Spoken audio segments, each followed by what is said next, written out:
Welcome back. On this episode, we finally put this in the car.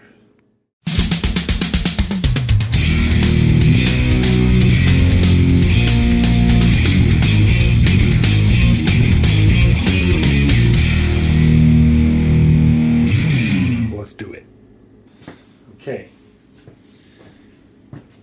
Gonna have to get creative here because I cannot find a good place to mount the FPR, only because this is just so inundated with brake lines and whatever else.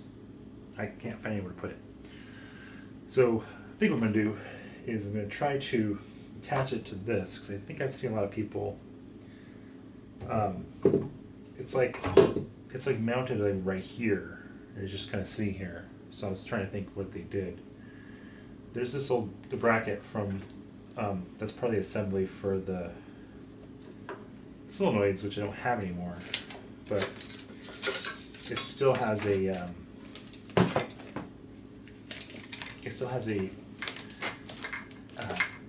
fuel lines that go mounted on it, and coolant lines and stuff. So still, of course, utilizing it.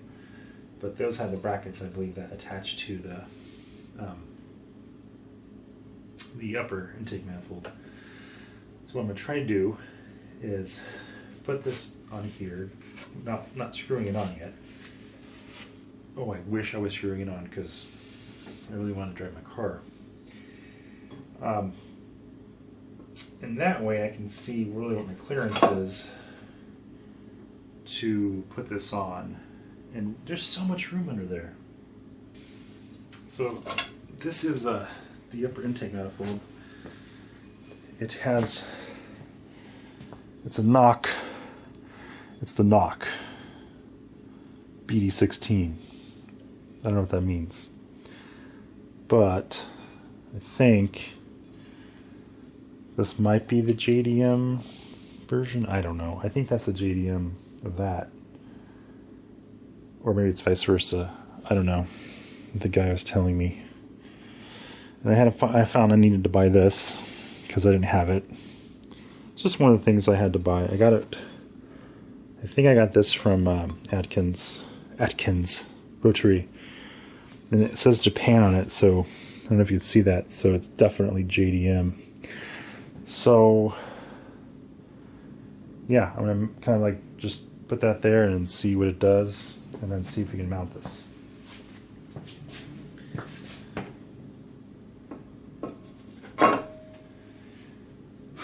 Okay, so as you can see, there's this thing that is just kind of not attached to anything. I'm not sure what's supposed to go there. But there's a mounting point here to support this side. And then, of course, these bolts down here, which I don't have. I had to figure out where to get those. And there's this thing that's just kind of sitting here. So I don't know why it's there. So to me, that looks like a good place to mount the fuel pressure regulator. Right there. Anyway, I'm going to mount this right here. Somehow.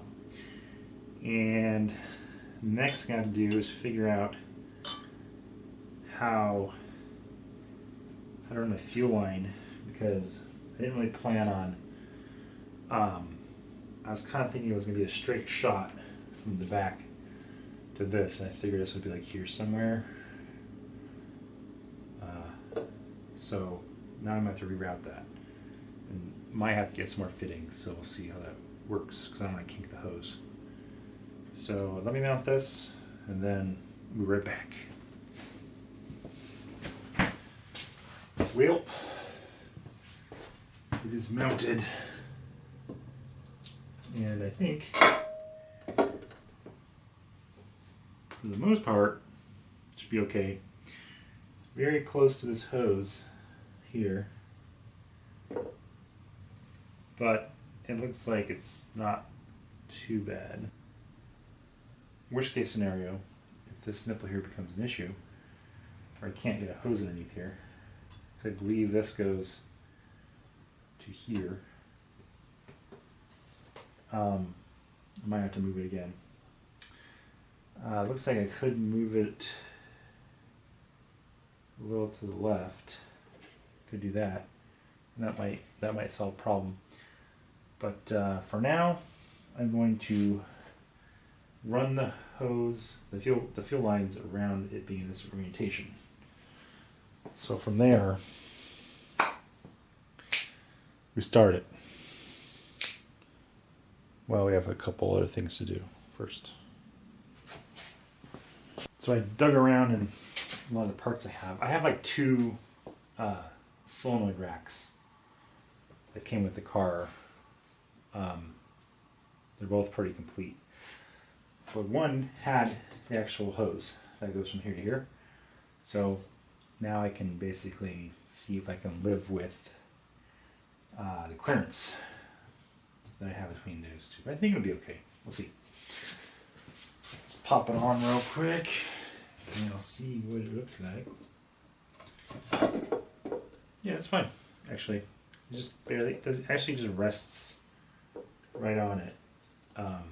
When this is supported in the back, it'll just float pretty much right above the hose. So I think that'll work. That should be fine. So what the plan is to take this, which is this is the factory return that had a hose that went down here where we put the main fitting on the fuel rail.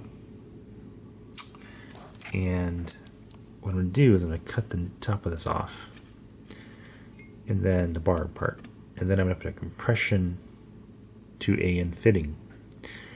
That way I can run an AN hose basically from here, go over here to, this is where the fuel pressure regulator will be. So then I'll have to return off of this from that. And then this, we'll have a hose going from here basically around here, and the hoses will kind of run together to the FPR here, and then it'll connect there. Okay, as you can see, I simply just took the Dremel tool and chopped off the top on the barb section. So now I will install the compression fitting. Alright, now we have the compression fitting to AN fitting installed. I tightened that down pretty good. So hopefully that does it. There's no leaks and we should be good. So now I'll run the hoses. Well, a couple things have occurred since the last shot. I realized that I didn't have the AN fittings I needed, so I bought those. And I was playing around with the fuel lines. I got some help from the internet, and they helped me kind of figure out what's what, because there's 3 lines there. And then also figure out the canister and how that routes to this solenoid here. The thing that I guess we'll figure out when we get to this point is this thing has an electrical current that it needs that triggers the solenoid on and off, so that the gases basically that come from the tank kind of go back into the intake manifold and burn off. So I guess the current turns on and off to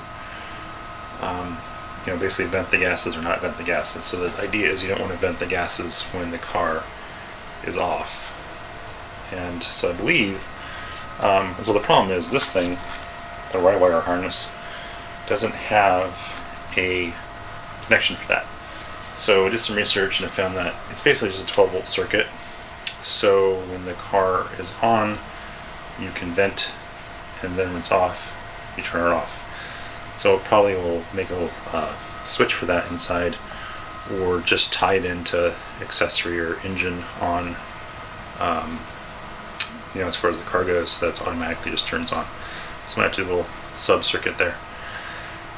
But enough about that. We'll get back to the fuel line now and get those buttoned up and basically get the fuel rail together And then of course we can move on to the next thing. So basically what we're waiting on here is the 180-degree fuel line that would come out of the secondary rail. That would go into the FPR, because as you saw, we rerouted the FPR in front of the UIM, so I needed to get something around there without kinking the hoses, causing a problem. This is what I was going to use prior, so this will replace that. But since we have the FPR up front, we can then use this to come off the fuel pressure regulator to connect from this.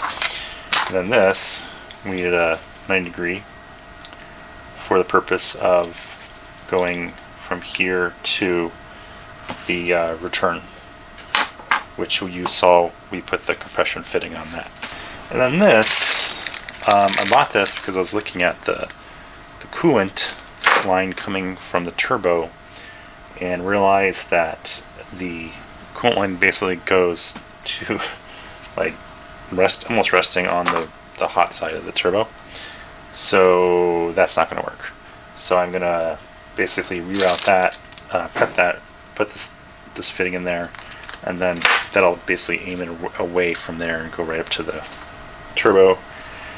And finally, someone commented on this, was the oil line that goes from the top of the engine to the turbo was more or less resting on the hot side of the turbo, and also it just looked pretty hokey. It came with the kit, and I wasn't that impressed with it anyway. So I went and purchased on eBay. I purchased a new line. So it'll basically take off, we'll remove or delete that steel line that's on top of the engine that goes to the oil feed on top of the block, and then we'll replace that. So you'll see that too. Alright, so now I'm going to go ahead and put these fittings on, and you'll see the after effects. And you might have noticed this bad boy right here, because you're probably thinking, oh great, we're going to see Mike try to ram a hose on these fittings. Well, unfortunately you're not going to have to. I had talked to a buddy at work, and he actually has this really awesome tool for the push lock fittings, and it makes it so easy. It's some money, but if you're consistently doing this, it's totally worth the investment. Basically, you just hook up the hose and fitting, and then you turn them inside and just pushes it right on. It's a breeze. Okay, so let's get to it. Alright, so basically we need this hose to go onto these fittings, and I will put this shield on it first. I can already tell that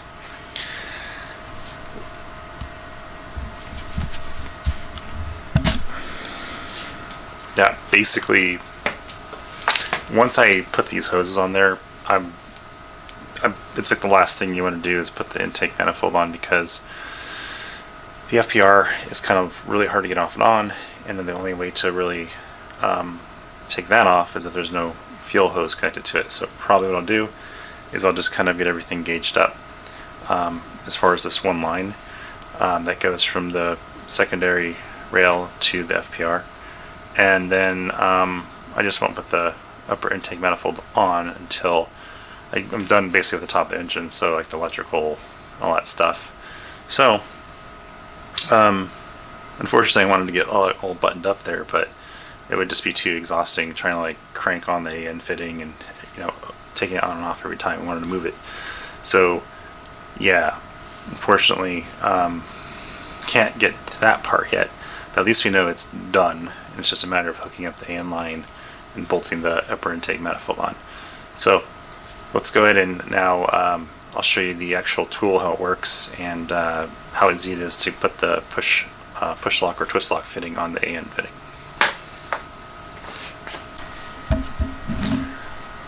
Well, new plan. Apparently the shielding I bought was for electrical wires. The inner diameter of this is, well, this is 3/8 fuel hose, and when I read the description on Amazon, it said 3/8, inner diameter. It's really what that is for. This product is for electrical wires, because unless you had like a really tiny vacuum line or something you wanted to shield, this isn't going to work. So I am deciding to bypass that step. Maybe I'll do it later on. Maybe I can buy some shielding tape to put on this. Probably what I'll do. But for now, I'm just going to move forward, put the fittings on, and just move forward with my life, because I really want to get this car running. All right, let's go. Okay, so what we're going to do, this might be kind of tricky. I did not try this before with this type of fitting, because ideally what happens is this kind of holds the on the straight fitting, but you put it here as an example, this, that, and then of course this is straight and it just pushes it on. So this is a different type of fitting in that it doesn't have any kind of way to do this. So I'm thinking I can do, let's just use the actual clamp that this that holds this in place, and clamp this down here.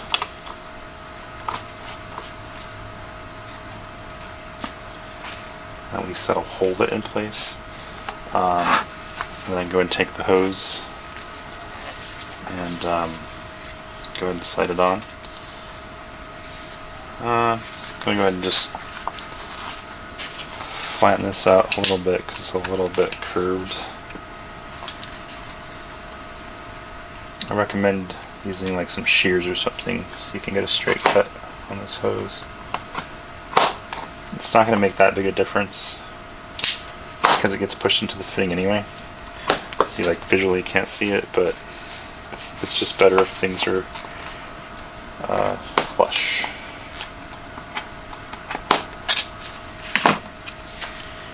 That's pretty good. That's pretty good. Okay, so are you ready for the magic? I think this was a 17. Yeah. So go ahead and line this up here. And all you do is get the hose kind of in the groove here. You use the one vise to clamp the hose down. So just kind of get it started there. And you want to keep in mind how much this has, room this has to go back and forth. So I'm going to back it up a little bit so we have room to push the hose down onto it. And then we'll go ahead and clamp the hose. Okay. Now, there's the magic. Well, I can actually just do it with my fingers to a certain point.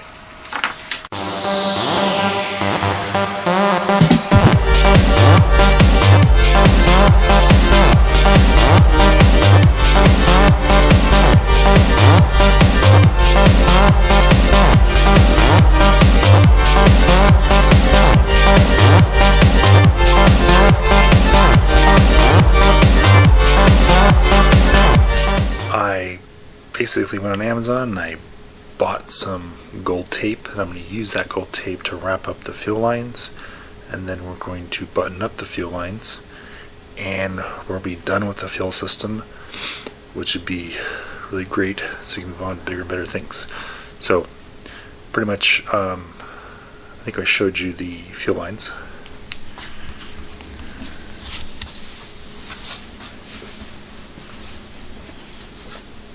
Yeah. So what we'll do now is I'm going to wrap those up, and after I wrap them up we can put the upper intake manifold on, and we're pretty much done with the fuel system. However, I need to run the electrical before I can, bolt everything down. So that's next.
Well, essentially at this point we are all done and got the fuel lines wrapped in gold, which is supposed to be good.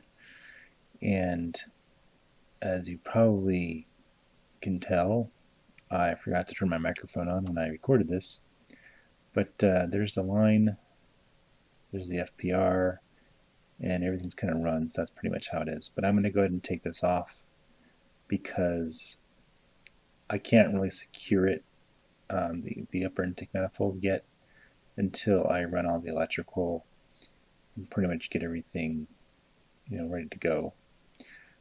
But that's pretty much the video, the complete install. As you can see there, I just have to tighten that line up, and then we'll be done. But of course, I'm not going to, because it's just going to be too much of a pain to take on and off. So I appreciate you guys hanging in there. I know this took a long time to get this next video out, but it is out and done, and I actually have done a lot more on the car, but I didn't really record it because you guys wanted to watch me put like the alternator on and things like that. So next video is coming out very soon.